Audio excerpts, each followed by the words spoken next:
Welcome back to Health in Today's Woman. Tonight we're discussing the elderly.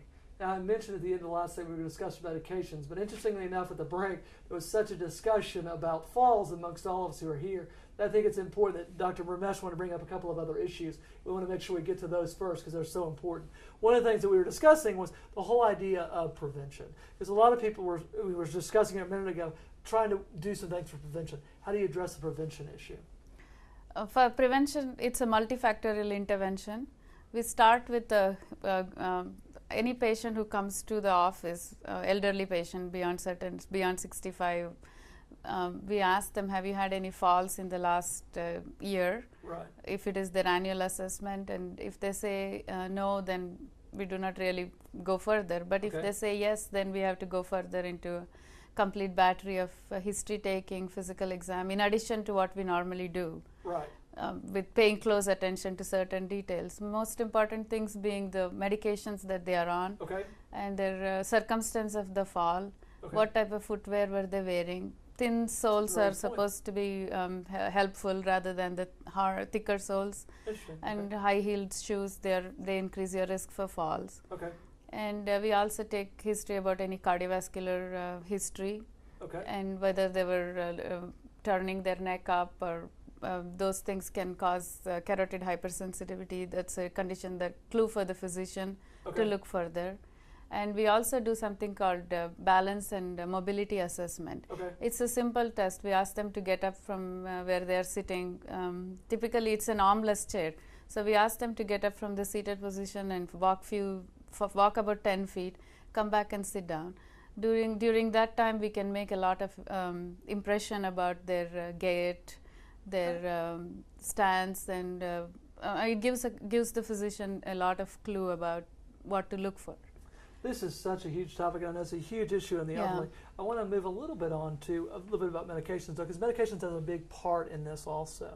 And so I want to talk to you a little bit about one of the things we talk about in medicine is something called polypharmacy. And it's one of the big issues in medicine is we've got elderly patients that are on 50 different medications. And the problem is not only on the 50 different medications, nobody's ever bothered to look and see what they were on before they started on something else. Yes, exactly. How do you address that? I mean, this is a huge problem in medicine. It's been there for a long time.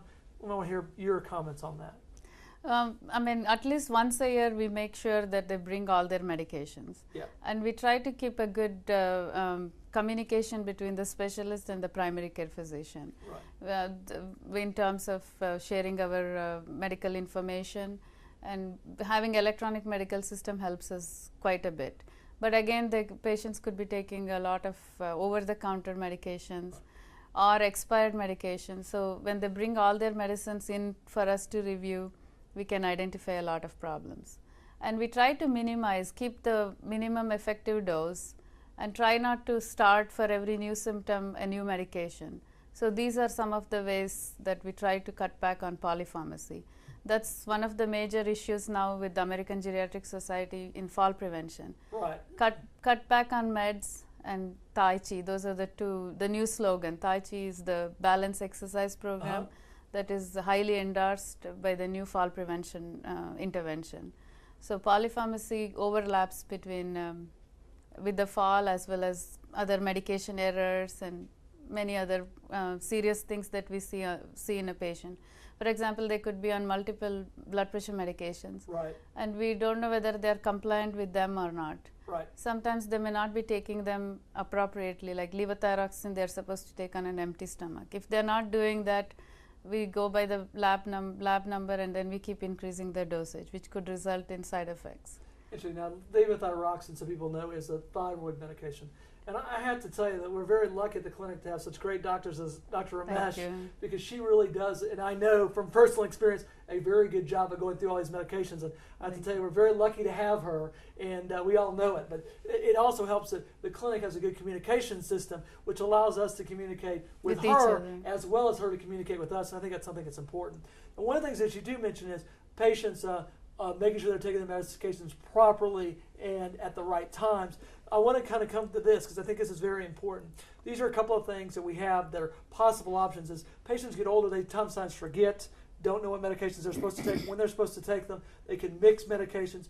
These are two different possible options that we got from the pharmacy here at the clinic at Reeves Saint. I want you to address this. Now, we have one that's the Medipack. I understand it's a monthly medication. They rip off their medication as they do it, each time they do it. Tell us a little bit about your experience with these. I know that has good and bad with everything, and so I want to hear what you have to say about that.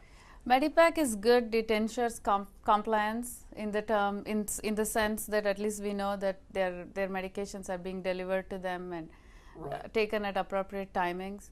The disadvantage that I hear about Medipack is sometimes when we do the dose change, if there is no proper communication, there could be a mistake with the dosage. Like if we increase the dosage because they dispense it for the whole month, sometimes it gets a little difficult to change that. But it's manageable. Some patients like it, some don't. But it's individual preference. Okay. Now this is the Medibox, and actually, when I talked to the pharmacist, I mentioned this. She mentioned this to me, because this one you can only change once a month. This one they actually can do more often. Yes. It can actually be changed as often as every couple of weeks, or I think every week is. I think they don't do it less than every couple of weeks, but it gives the patient an option. Do you have any success with these? A little bit different. It ensures the timing of the medication. For example, Coumadin needs to be taken in. Preferentially, we take it in the evening. Some of the cholesterol lowering agents we take at bedtime. So having a label morning, noon, and bedtime, evening makes it more clearer for the patient what time which drug needs to be taken. And again, going back to the thyroid replacement medication, it's typically to be taken in the morning on an empty stomach. So putting it in the morning box would help. That's great, because these, I think, offers. The only thing, and I'd be interested to see what you thought, a lot of people are taking care of their younger kids. The old idea of you raising your grandkids is not an old idea anymore. It's very common. The only thing I would think is, and if you see this, is it's not child. It's not child protected. That's the only thing I would think. I agree with you. We're going to be right back after these messages. We have a special gift tonight that we can have a patient who takes care of her elderly parents. I want to talk to her what it's like to do that. We'll be right back after these messages.